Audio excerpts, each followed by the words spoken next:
Good morning, I'm Lynn, and welcome to another episode at Ewetopia Farms. So Arnie got all the Dorsets separated. Oh, look at that. Is that Tom? Yeah.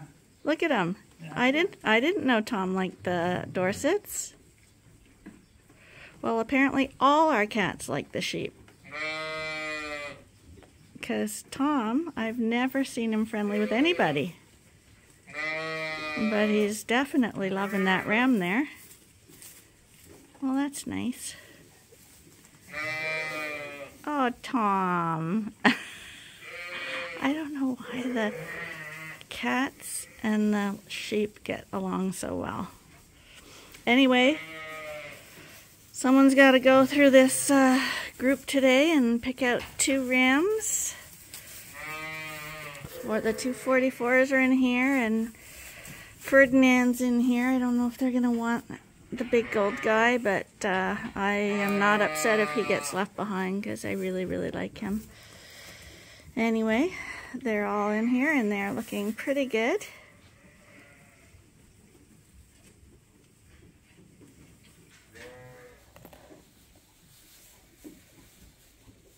Here he is from the other angle.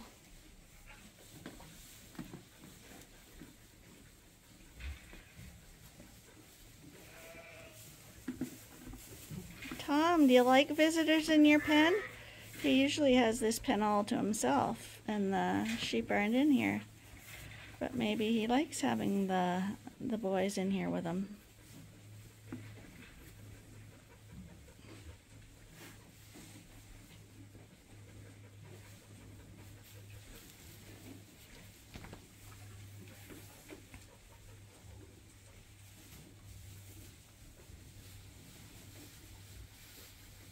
As we wait for the visitors to come, we continue with chores. This is the breakfast rollout. There's Quincy. Before he eats, he's going to check out the girls in the lineup.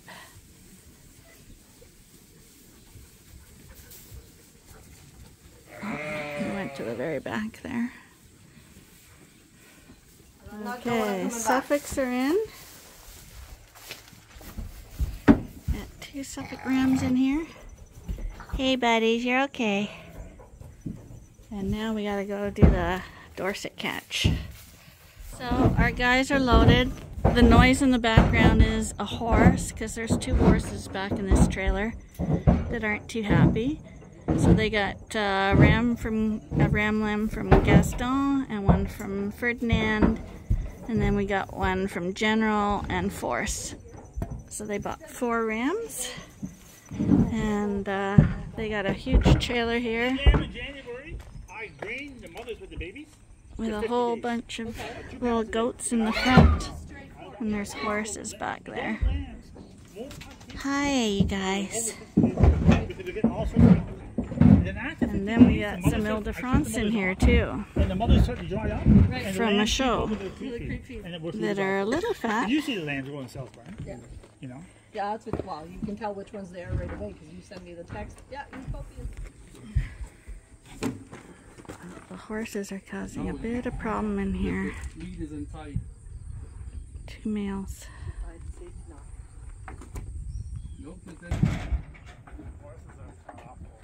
Okay, get up.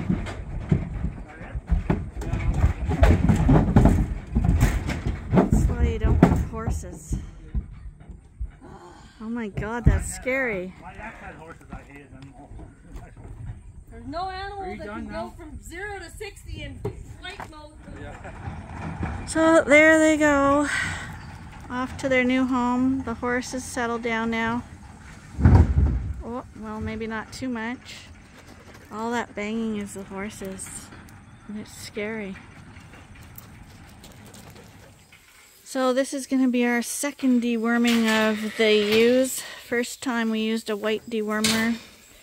A lot of them look okay, but there's still about 30 that just don't look like they're improving well enough. So for safety's sake, because swarms have been an issue this year, we're going to run them through again and deworm them with a clear dewormer today. We're using Ivomec. And hopefully that'll clear the problem up totally, because these girls aren't going out again this year, but we do want them ready for breeding groups.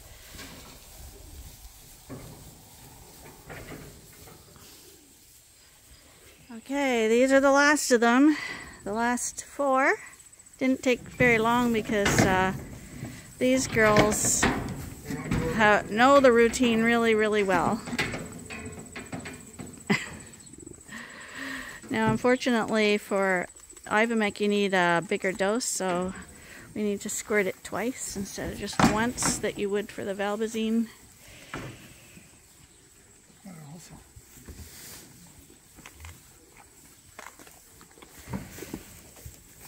And we put a dot on all the grades because we got a buyer who wants to buy 30 grade ewes, so we want to downsize, so that works out really well for us. And he's another repeat buyer who's been buying our lambs for the last couple of years, and now he wants some mamas. You want me to grab her head? Just have to trick them. Okay, now I'm just going to read them all and mark them. So now that we've got the ewes dewormed for the last time this year, I'm on another quest. I just went all through this barn and I'm pulling out a weed. It's called deadly nightshade, and it's a very poisonous plant if eaten. I was told that sheep don't like the taste of it, but you know, occasionally someone can be silly and eat it anyway. So apparently the symptoms are similar to what Mary had. I haven't been to Mary's barn yet to see if there's any around there, but the Dorset barn definitely has some. So this is what it looks like. These are the leaves, and it gets little little white flowers. Oh, actually they're purple flowers, but right there the petals have fallen off. I don't see any flowers, but after the flowers, what happens is they form little berries. I'm going to see if I can find any with berries on. Okay, here's one here I think that might be forming berries. No, I don't see any there.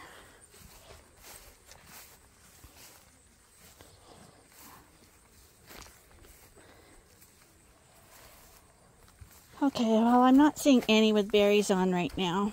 I think in some of the ones that I pulled out already, they had berries on, so I'll show you those in a minute. But I'm just gonna pull them all out, just in case, and then we won't have that to worry about. So now this is what it looks like, because it's boiling hot and humid. But I got all of them from around the Dorset coverall, all on the inside, all on the outside. I got them in a pile here. I took some other weeds out too.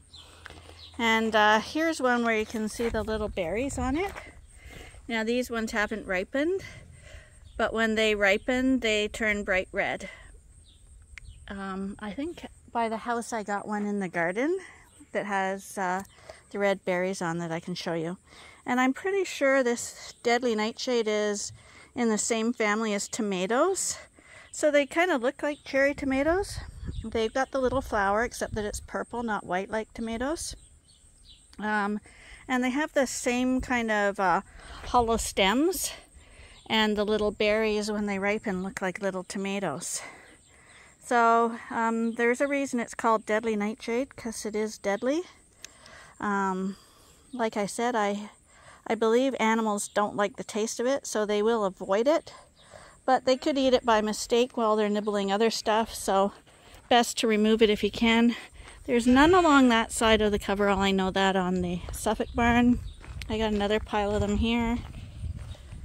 And we got burrs and stuff that we got to cut down. And nowadays you're not allowed to use poisons like Roundup anymore.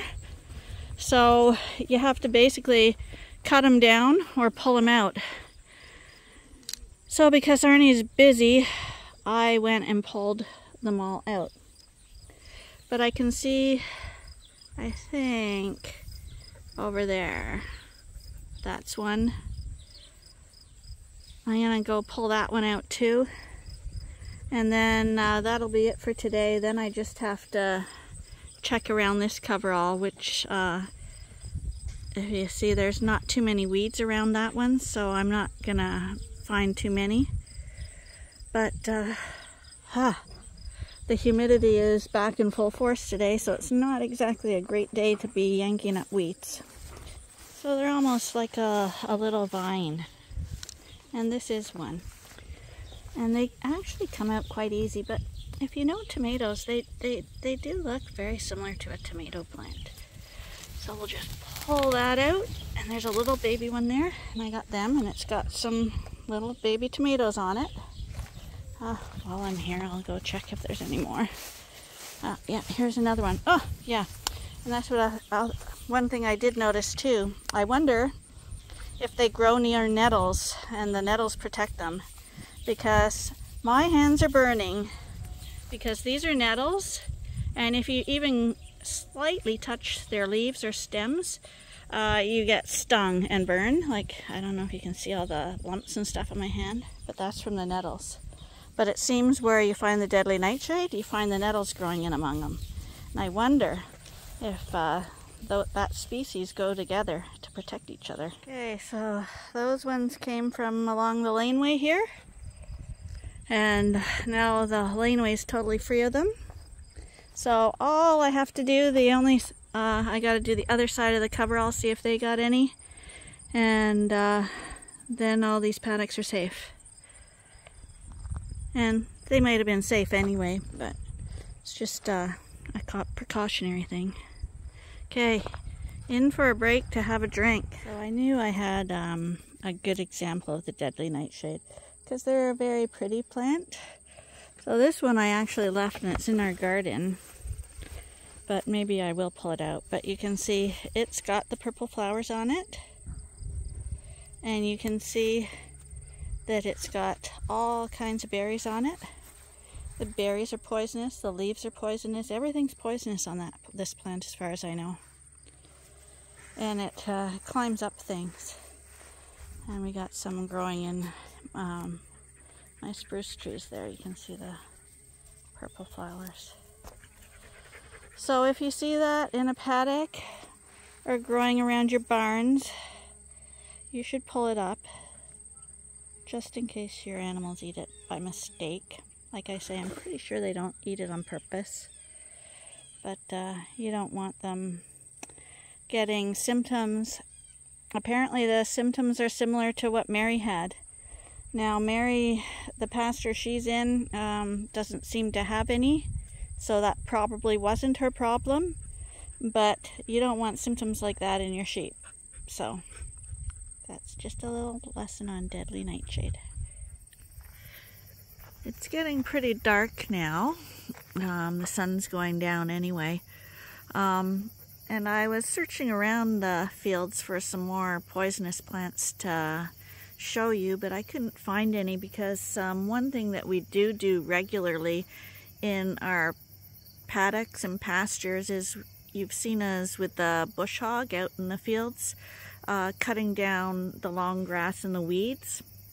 If you keep that up, it really depresses the weeds, so it makes your pastures lusher. But any that are unpalatable or poisonous for your animals will also eventually get killed by cutting them down.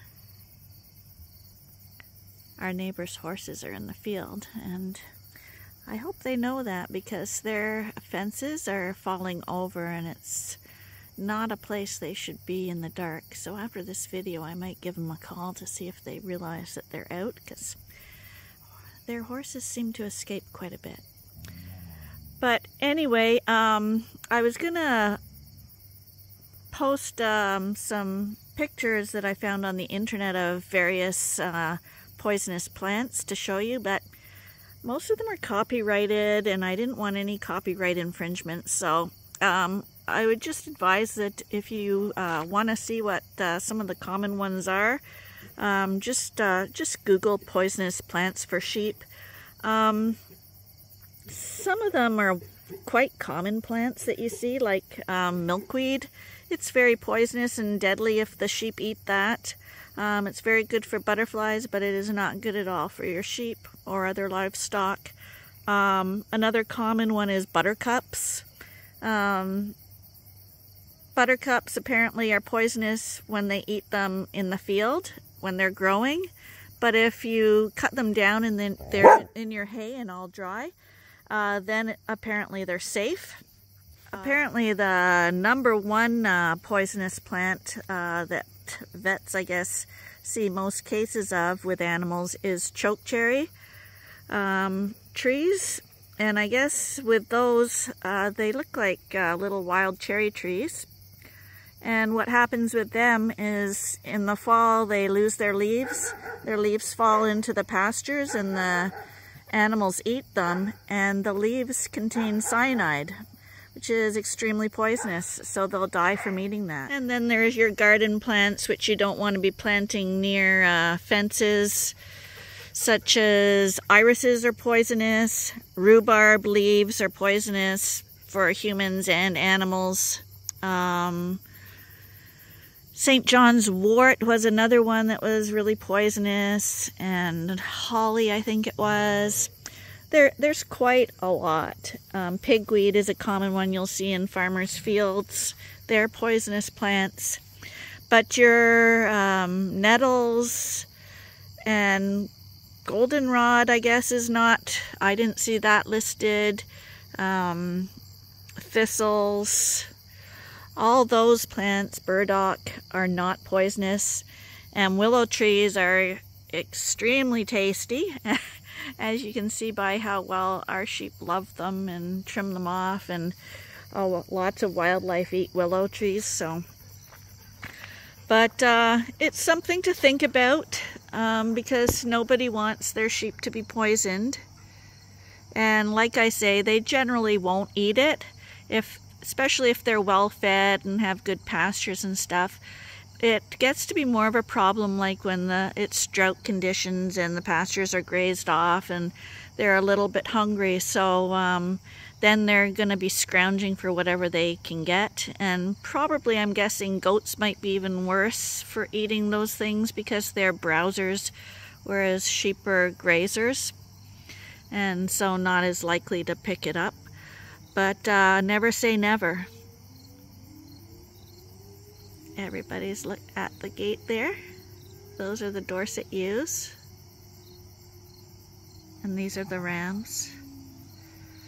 And the mosquitoes are out. So as the sun sets over the horses across the road, and we have a four-wheeler, sounds like, coming down the road, we're gonna say goodnight and hope you'll join us again tomorrow for the next episode at Ewetopia Farms. Bye for now.